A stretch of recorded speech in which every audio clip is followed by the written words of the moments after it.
আবার ফিরে এলাম আলোচনায়। আমাদের সঙ্গে রয়েছেন মদন মিত্র, আমাদের সঙ্গে রয়েছেন মৃত সঞ্জয়ের পরিবারের লোকজন, স্টুডিওতে রয়েছেন তার আত্মীয়, এছাড়াও শ্মশান থেকে সরাসরি আমরা কথা বলবো সঞ্জয়ের জামাইবাবুর সঙ্গে।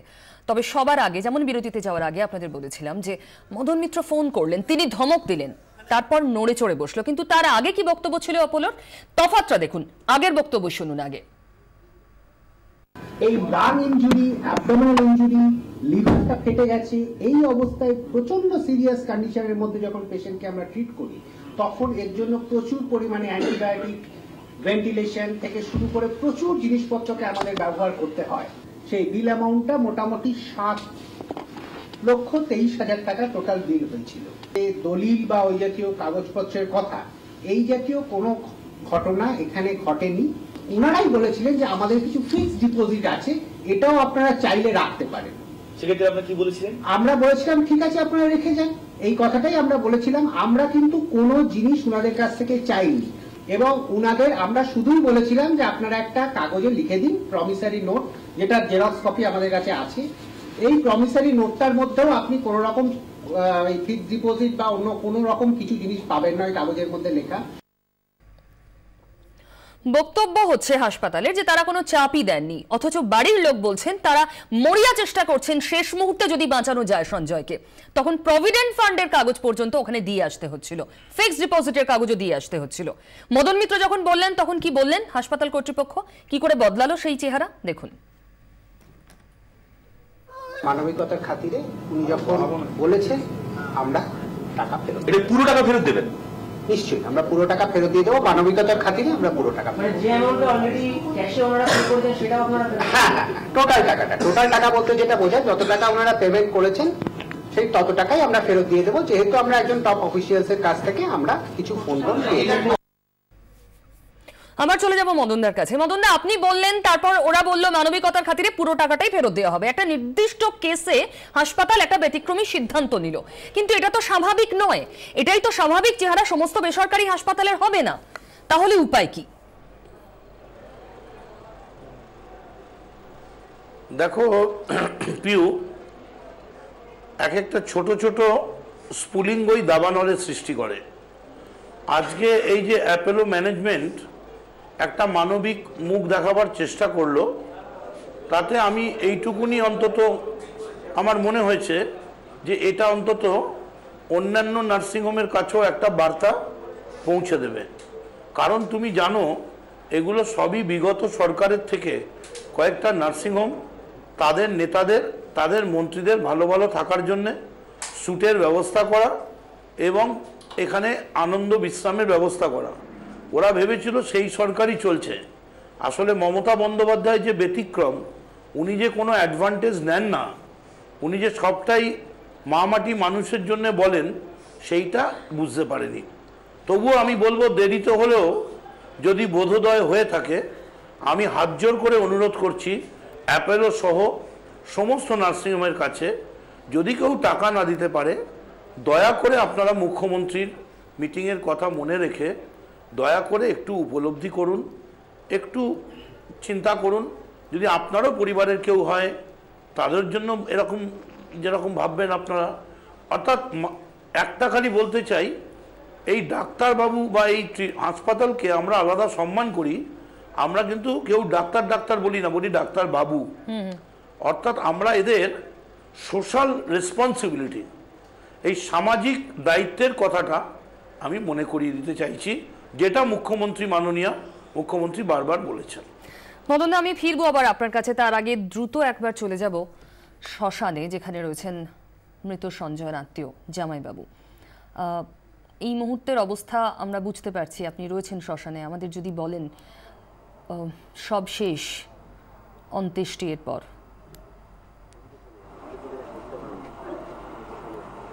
অ্যাপোলো কর্তৃপক্ষ পুরোপুরি মিথ্যা কথা বলছেন। ওনারা প্রথম দিন থেকে আমাদের সঙ্গে যা করেছেন এখন উল্টো কথা বলছেন। প্রথম দিন আমাদেরকে বলেছেন যে 3 থেকে 4 লক্ষ টাকা লাগবে, ও সুস্থ হয়ে যাবে। ওনাদের এক ভদ্রমহিলা রিসেপশনিস্ট আমাদেরকে আলাদা করে নিয়ে ওকে যখন ইমার্জেন্সিতে নিয়ে যায়, তখন উনি আমাদেরকে এই কথাগুলি বলেন। তখন আমরা জরুরি ভিত্তিতে কোথাও জানি যে এখানে ভালো পরিষেবা পাওয়া যায়, আমরা ওর ইন্টারনাল হ্যামারেজ হয়ে গেছে, যেখানে বাল্টিগুড়ি SSKM হসপিটালে প্রথম দেখিয়েছিলাম, উনি বলেছেন যে 10 মিনিটের মধ্যে আপনি কোথাও নিয়ে যান, না হলে রুগীকে বাঁচানো যাবে না। তখন আমরা অজ্ঞতায় কোনো উপায় না থেকে অ্যাপোলোতে নিয়ে এলাম। অ্যাপোলোতে নিয়ে আসার পরে উনি আমাদেরকে বললেন যে 3 থেকে 4 লক্ষ টাকা লাগবে, উনি সুস্থ হয়ে যাবে, এই ব্যাপার। আমরা কথায় রাজি হয়ে গেলাম। উনি একটা ছোটোখাটো ওটি করলেন। ওটিটা করলেন ডাক্তার উষা গোয়েঙ্কা। উনি ওটি থেকে বেরিয়ে বললেন যে উনি সব পুরোপুরি হয়ে গেছে, ভালো হয়ে যাবে, কোনো চিন্তা নেই। তখন রাত্র 9টা বাজে। আমরা তখন 11টায় রুগীকে দেখে বাড়ি ফিরলাম। পরের দিন সকালবেলা আমরা অ্যাপোলোতে গেলাম, গিয়ে দেখলাম রুগী একটু কথা বলছে। কথা বলার পরে ওকে জিজ্ঞেস করলাম, ভালো আছিস? ও বললো ঠিক আছে, একটুখানি আছি। তার বিকেলবেলা গিয়ে দেখলাম ও একটু ছটফট করছে। তখন ওনাদেরকে জিজ্ঞেস করলাম, কোনো ডাক্তারকে পাওয়া যায়নি। উনি ছিলেন ডাক্তার শ্যামল সরকারের আন্ডারে। আমরা শ্যামল সরকারের সঙ্গে যোগাযোগ করতে চাই, কোনো অবস্থাতেই পাইনি। ওনার একজন অ্যাসিস্ট্যান্ট আছে, অ্যাসিস্ট্যান্টের নাম্বার আমরা জোগাড় করলাম, ওনাকে ফোন করলাম। উনি বলল কালকে 2:30টার সময় OPDতে দেখা পাবেন। এর মধ্যে অনেকটা সময় কেটে গেছে। আর নার্সগুলি বলছেন উনি আস্তে আস্তে ইমপ্রুভ করছেন, আপনাদের কোনো টেনশন নেই, একটু দিন লাগবে। তখন আমরা ওই দিনকার মতো বাড়িতে ফিরে আসি। পরের দিন সকালবেলা যখন আমরা ভিজিটিং আওয়ার্সে যাই, গিয়ে দেখি রুগী খুব ছটফট করছে। তখন ওর ওয়াইফ এবং আমার ওয়াইফ দুজন মিলে ওইখানে বলে যে কি হচ্ছে এটা, আমার রুগী কালকে ভালো ছিল, আজকে এত ছটফট করছে কেন? ধীরে ধীরে আপনারা বুঝতে পারলেন যে অবস্থা যেমনটা বলা হচ্ছে তেমনটা নয়। আমি একবার দ্রুত বাড়িতে চলে যাব, যেখানে অন্য পরিজনেরা রয়েছেন, স্ত্রী, মা, সকলেই রয়েছেন কমলাক্ষর সঙ্গে। কমলাক্ষ, মদন মিত্র নিজেই বললেন 24 ঘন্টা তিনি আগামীকাল যাচ্ছেন। হাসপাতাল কর্তৃপক্ষ টাকা ফেরত দিতে চাইছে। পরবর্তী কোর্স অফ অ্যাকশন, বাড়ির লোকজন কিছু ভাবছেন? এই শোকের পরিস্থিতি কাটিয়ে ওঠার মানসিকতা তৈরি হয়েছে?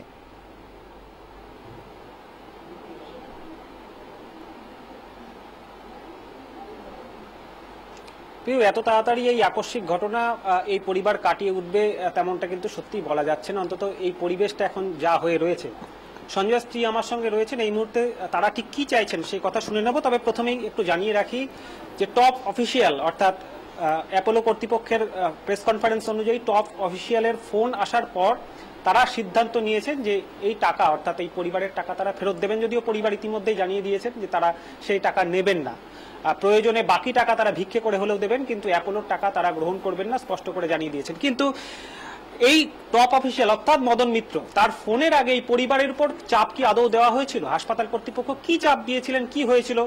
সঞ্জয়ের দিদি আমার সঙ্গে রয়েছেন, গোটা ব্যাপারটা যিনি হ্যান্ডেল করেছেন তার সঙ্গে একটু কথা বলবো। হাসপাতাল কর্তৃপক্ষ তারা বলছেন তারা সেই অর্থে কোনো চাপ দেননি, ফিক্সড ডিপোজিটের কাগজ আপনারা নিজেরাই জমা দিয়েছিলেন। আমরা কি পাগল? আমরা না কিছু অসুস্থ মানুষ? একটা মানুষকে 5টার সময় যখন আমরা বলছি আমরা SSKM এ ওই কালীঘাট থেকে করে আমরা ব্যবস্থা করেছি, অভিষেক বন্দ্যোপাধ্যায়ের থ্রুতে আমরা একটা সিট ব্যবস্থা করেছি ICUতে, তখন যখন আমরা বলছি 5টা 5:30 বাজে আমাদের পেশেন্টটা ছেড়ে দিন, আমাদের দুজন শুধু পেশেন্টের সঙ্গে দিয়ে দিন, বাদবাকি সবাই এখানে রয়েছে, আপনাদের টাকা মিটিয়ে দেবে। আমাদের ডানকুনি থেকে টাকা জোগাড় করে সবাই টাকা নিয়ে আসছে। সবাই তো প্রস্তুত ছিল না, টাকা নিয়ে আসছে। ওনারা কিছুতেই মানলেন না, বললেন না আমরা পেশেন্টের আগে আমাদের টাকা সব মিটিয়ে দিতে হবে, তারপরে আপনারা পেশেন্ট নিয়ে যাবেন, আর তার আগে হবে না, অন্তত এই প্রসেসিং এ 4-5 ঘন্টা সময় লেগে যাবে।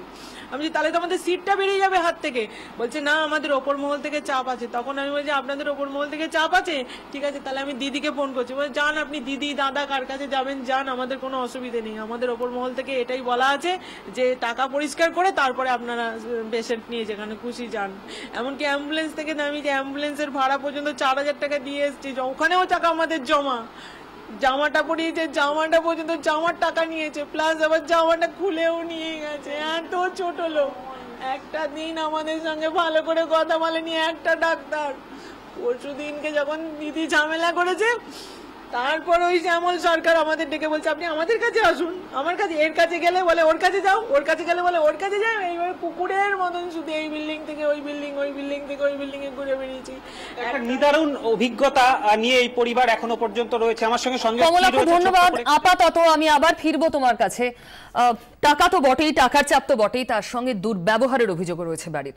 আমরা আবার ফিরবো এই আলোচনার সঙ্গে। থাকুন, থাকছেন মদন মিত্র। এক্ষুনি ফিরছি বিরতির পর।